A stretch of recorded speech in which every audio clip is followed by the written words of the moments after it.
Your Excellencies, ladies and gentlemen, and dear friends,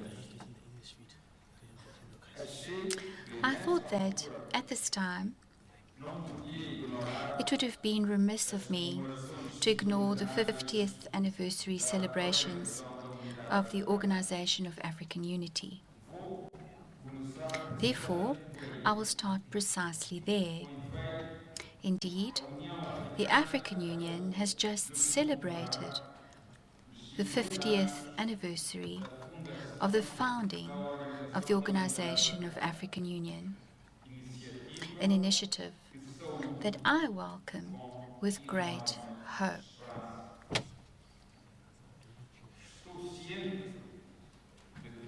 I am well aware of the fact that these celebrations have been accompanied by a strong desire to revive the ideal of Africa as a single entity, the desire to value the precursors of Pan-Africanism, and the desire to find appropriate ways in which to organize the scientific, realistic, and contemporary study and promotion of the history of Pan-Africanist thought. However, to be honest, I personally believe that despite their strong emotional and historical importance, these celebrations are also taking place in an environment plagued by concerns about the future. These concerns need to be analyzed, clarified, and overcome.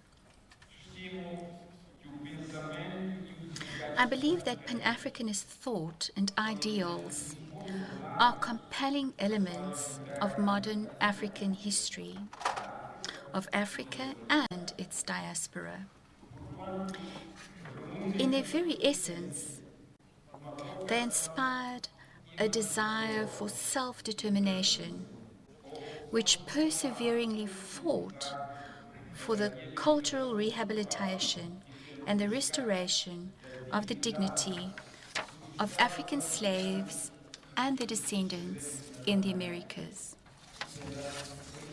as well as the cultural regeneration and the enhancement of dignity of colonized Africans in Africa. Thus, the main protagonists caused and led a convergence in history between the aspirations and the goals of equality, the enjoyment and the full realization of civil and political rights for African Americans, the aspiration of African peoples to self-determination and independence, and the political resolution of degrading relations which were imposed by colonial dependency.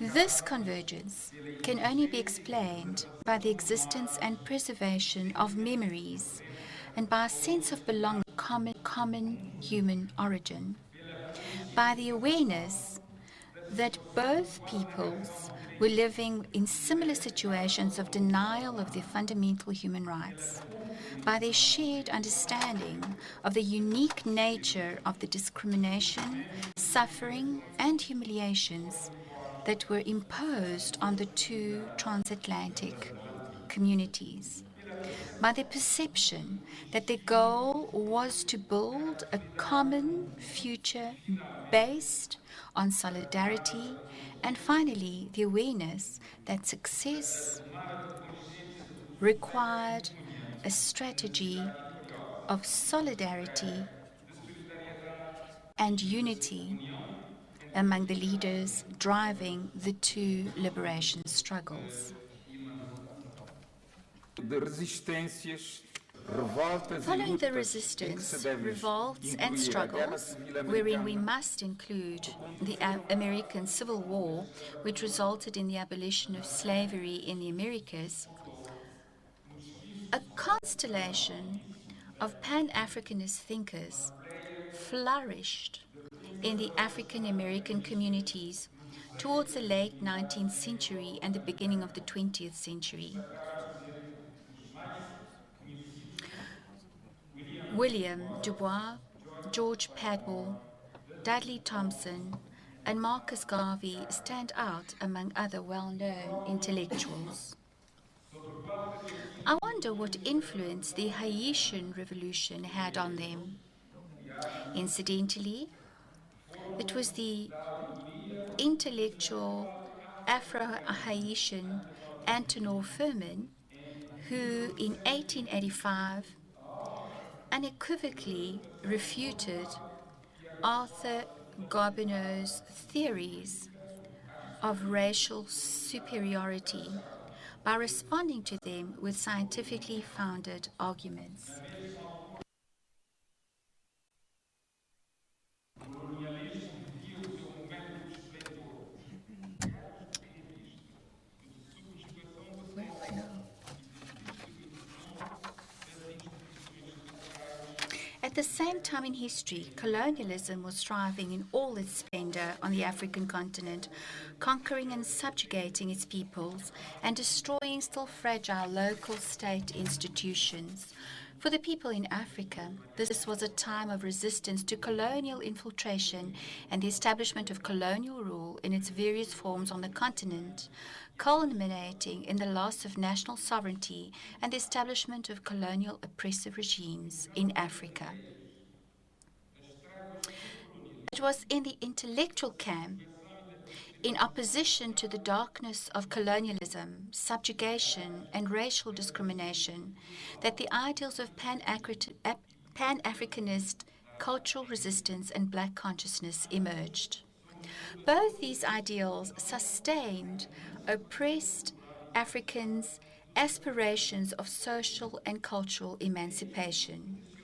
And to this camp, we need to add the earlier contributions made by James Africanus Horton from 1835 to 1883 in Sierra Leone and the Gold Coast, as well as those of Edward Wilmot Blyden in Liberia, and finally Emperor Menelik II in Ethiopia. However, it was under the leadership of Kwame Nkrumah in 1945 that the Pan-Africanist movement underwent its genuine political upgrade and embraced the ideal of the people's liberation struggle and the fight for independence from the European colonizers in Africa and the Caribbean.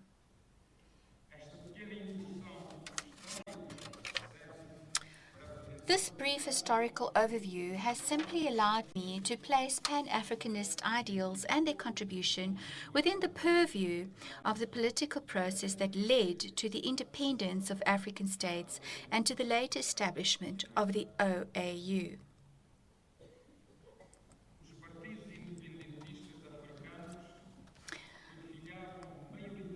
The majority of African independence parties promoted the idea of the elimination of colonialist-imposed borders and integration of their respective peoples. Furthermore, many of the liberations were multinational and promoted the creation of a federation of African states.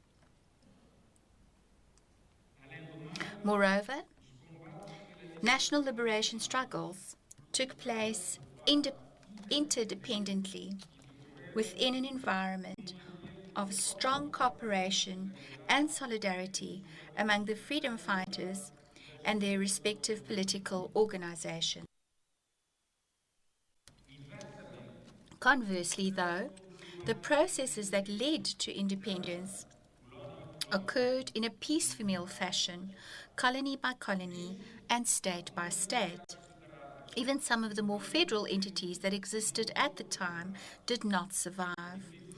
So, unitary and federalist intentions did not materialize.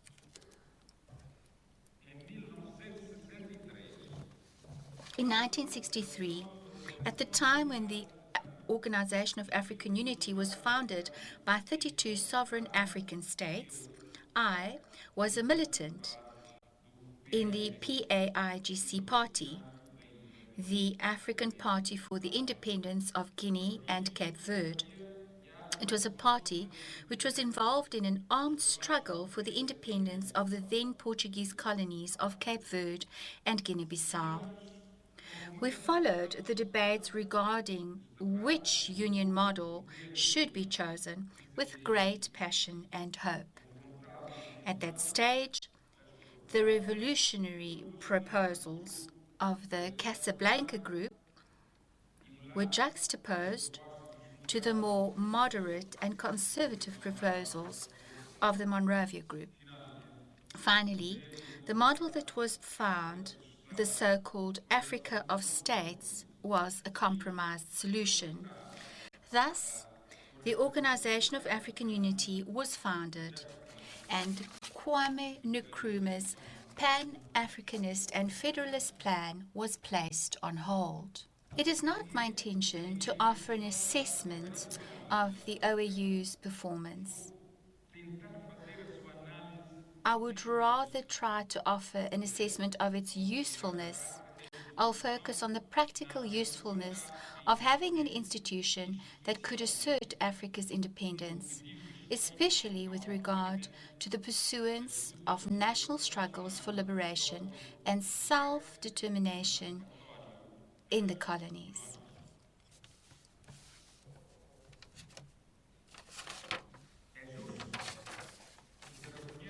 We need to do justice to the important role that the Organization of African Union played and to the usefulness it displayed in bringing colonialism to an end in Africa. Indeed, it managed to mobilize the governments of independent African states to help in the complete eradication of colonialism on the African continent. Furthermore, it also mobilized itself to put an end to the apartheid regime in South Africa. Certainly, today, colonialism and apartheid are simply themes that can be relegated to the annals of history. But we must not forget that the struggles and processes that led to their eradication deserve the attention of African historians and scholars and should be studied at research and documentation centers dedicated to the documentation and preservation of the memories of all precursors and protagonists, so that Africa's true history can be written impartially without misrepresentations nor ideological biases. I am well aware of the political and material value of the OAU's contribution, as well as of its failures, because I was also a leader of an armed liberation movement. However, African diplomacy and the subsequent diplomatic alliances were decisive in the struggle against and the isolation of the last bastions of colonialism on the African continent, as well as in the national armed liberation struggles in the former Portuguese colonies, which brought independent Africa to the very borders of the apartheid regime. This significant step forward brought on a strategic shift in the relations between the forces of domination and regression on the one hand, and the forces of liberation and progress on the other, which the apartheid government did everything to counter and delay, resorting to spurious and failed alliances, aggression, wars, and sabotage. The political, military, and diplomatic gains that were made engendered an international environment as well as military and political power relations that became favorable to the armed struggle of South Africans bent on overthrowing the apartheid regime. Thus it was that we finally witnessed the complete liberation of the African continent from the yoke of colonial domination and the regressive apartheid regime. In those circumstances, the OAU's Liberation Committee served as a valuable instrument that provided African solidarity and political, material, and military support to the continuing national liberation struggles and their final victories. The OAU's Liberation Committee was a clear manifestation of the commitment by sovereign African states to the total liberation of Africa's people. However, by this, I do not mean to ignore the fact that there were vacillations, hesitations, and even complicity on the part of some African states. Indeed, great conviction and determination were required for the political liberation process to be seen through to its glorious end. Certainly, the process of liberation of Africa's people would have been more complicated and longer had it not been for the active solidarity between sovereign African states and the national liberation movements, which brought on its heels the solidarity of anti-colonial and progressive forces from all over the world. And of course, we cannot forget and must emphasize the issue of solidarity among African peoples themselves.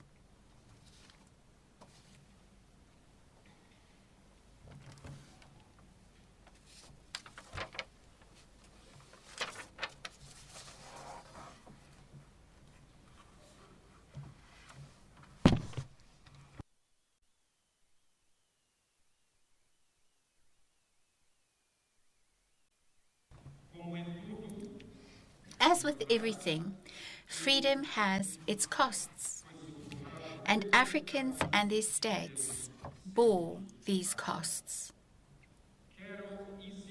I would like to emphasize a point that I consider essential for the correct understanding of modern African history. The African people's struggle for self-determination and independence must be understood primarily as their attempt to recover their historical initiative. Indeed, colonial domination meant that African people lost their right to write their own history and became bound and tied up in their rulers' initiatives and thereby their rulers' history.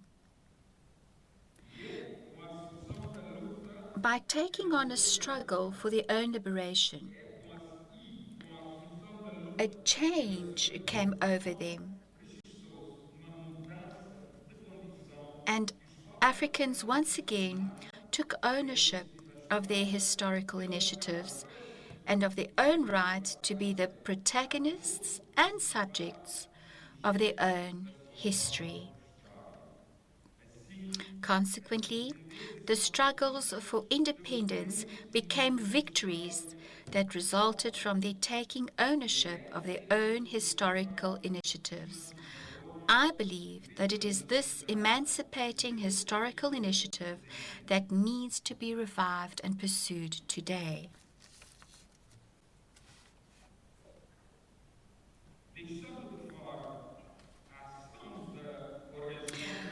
I would like to put the Organization of African Unity and its contribution aside for a moment and highlight another aspect of modern African history which I consider important, and that is the nation-building processes in sovereign African states and the building of their respective institutions. I am of the opinion that the colonial regimes applied the logic of colonial administrative violence, which purposely ignored the cultures, institutions, and traditions of the societies they dominated and on which they imposed colonial order and logic. The new independent African governments inherited and pursued this colonial administrative culture, which meant that indigenous socio-cultural realities were ignored and serious distortions and anomalies manifested in the design and building of sovereign state institutions. The result was weak state institutions which still plague Africa today.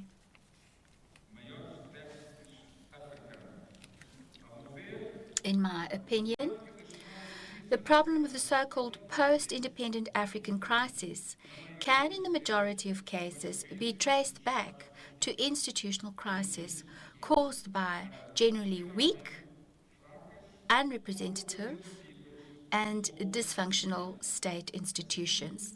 Thus, in our search for ways in which to overcome institutional crises and promote socioeconomic development,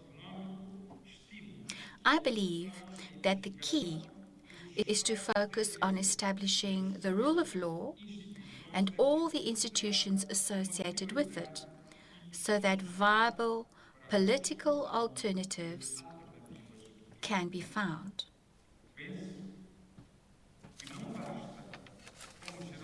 I believe that it's not enough to condemn the mistakes and abuses that were committed, and possibly even the crimes.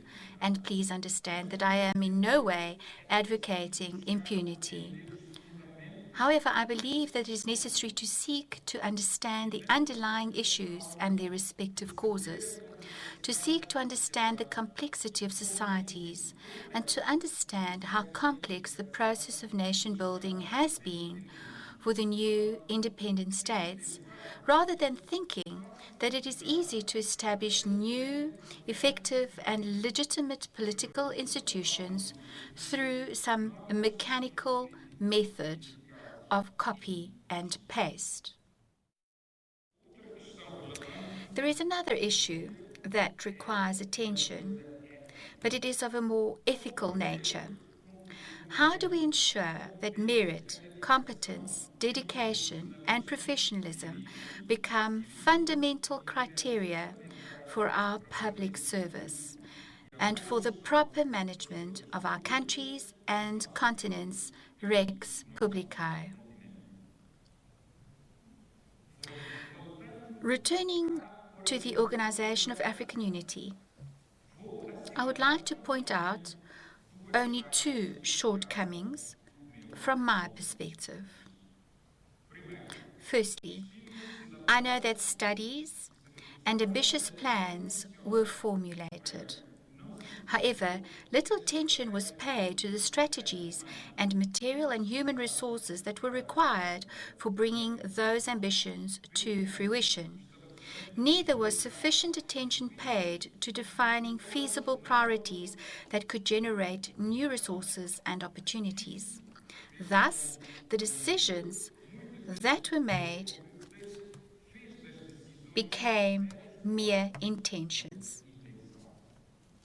Secondly, we ignored or underestimated the fundamental issue of the need to build up recently established states so that these could function as legitimate, efficient, representative sovereign states with solid institutions.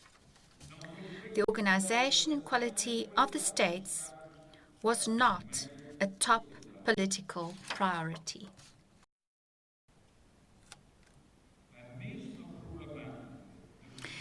The same fundamental issue, that is, the nature and quality of African states, plagues the African Union today. I would like to place the issue of the quality of states at the epicenter of the debate on our African future. It is my firm belief that the unification of African states would be more easily attained if all our African states were more strategic, efficient, legitimate, and robust, so that they could support and foster stability and predictability on the continent, the prerequisites for sustainable social, economic, institucional cultural, necessário and institutional e proteção development. equilibrada. Outro cinco, não I pense would que se also consegue uma suggest união política sem que haja uma orientação the clara de adoption convergência institucional of an gradual updated version e of universal no Pan-Africanism. sentido de Estados de direitos laicos. É certo que estamos a Indeed, reconhecer contemporary cada vez Pan-Africanism, menos which praticado would durante include esses 50 anos e a search for identificar answers to current pela falta de questions. significado. Interrogo se a sua implementação terá sido inovadora e suficientemente It is qualificada certain e that we are in a position to evaluate the Pan Africanism that was practiced during these 50 years and to identify its gains as well as its weaknesses. I ask myself if its implementation was innovative and sufficiently integrating and manifesting sufficient solidarity. terá sido suficiente e eficiente Did it maintain para its uma instituição emancipating nature? efetivamente Did it nova. dignify the societies on the African No âmbito da continent? visão panafricanista, Did it penso que ensure trata-se quase sempre solidarity amongst the states? And was that solidarity sufficient and efficient? These are some of the questions that I ask myself. fundamentos sólidos entre os líderes africanos, With regard particularmente to this Pan Africanist no vision, processo político de many materialização times we have destes seen different princípios discursive, definidos subjective, and cultural discussions without solid foundation among African leaders who are totally militar. withdrawn Não é from necessário the discutir propostas political innovadoras e conservadoras que plans devem that would afastar ensure e gradual impor uma construction of concepção these states and mais ensure a more ambiciosa, sim, mas unitary urgente e architecture. efetiva. These are the attitudes and O primeiro contributo, proposals o melhor que poderia which vir we a believe esta could iniciativa substitute the era a ambitious agenda, realização de um projeto political real, agenda, and ensure sério that it e would become consistente, far more realist revestido de and coerência practical. e de And in consistência this perspective, nas the first commitment should be to ensure that Pan Africanist ideals could be Sugerirei translated into something that would reaffirm our commitment to the areas of politics and the edification of institutions as well as economic development. para as I would atuais also suggest the adoption of an updated version of Pan Africanism, which would include a search for answers to current questions, doubts, and concerns, as well as clear explanations by all the critics of Pan Africanism of their attitudes and positions.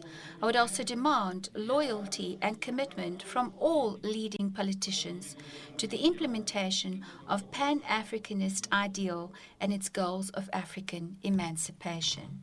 A segunda interpelação Another é question that begs an answer is qual what será would o be the lugar place and role of political parties in the debate debate and in the implementation of the contemporary Pan Africanist ideal? processo de In reconstrução this theoretical and ideological reconstruction process, the universities and African think tanks would have an essential role to play.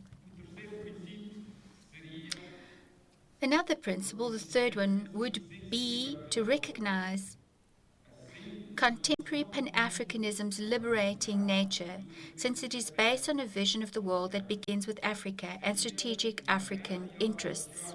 It would, I suppose, be a rather large and audacious political ambition to have an Afro centered view of the future and the world. mas afinal Ultimately, a finalidade do nosso combate the goal of our struggle is a relentless pursuit for the future. do futuro But what future? não se trata de futuro qualquer It is not a future where we are all just subjects and subordinates to the decisions and desires of others. pelo contrário Rather, we aspiramos aspire a to a future in which we are also the protagonists a future in which we too have a say and a place in the sun in global fora, a future that makes us stronger, freer, more qualified, prosperous, just, and brotherly, in a fairer, safer, more balanced, peaceful, and more predictable world. e mais seguro.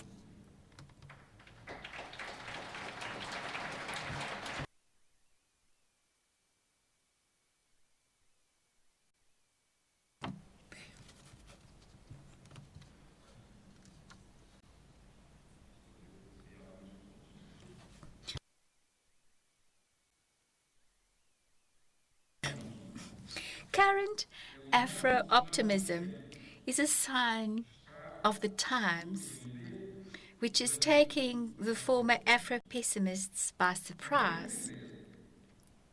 In my view, our Afro optimism is based on proven results, Pode estar centrado nos resultados evidenciados on the sum of small changes, small gains, small successes, which the Afro pessimists didn't know how to uncover, perhaps because they were impatient. Perhaps because of the impatient perfectionism that demanded resounding and perfect results, or perhaps because they had difficulty in understanding and assessing the complexity of the historical African process that was taking place before their very eyes. Meanwhile, they underestimated African efforts and capacities, and their harsh criticism distorted the truth about the real transformation process that has been taking place on African soil. Likewise, we cannot ignore the contest that is going on at global level, engendered by the current economic situation, which has led to the assertion of emerging economies. em relação ao presente With regard to this new Afro optimism, my attitude is one of moderate and careful optimism.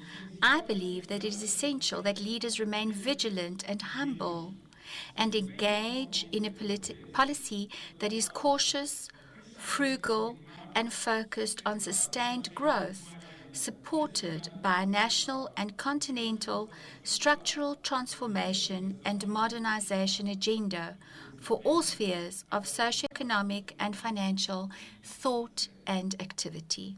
mas nem tudo é precipício, However, not all is bright and favorable. There are persistent poles of armed conflict and institutional instability on the continent. The old risks os remain, desafios que têm que ser and new risks have emerged.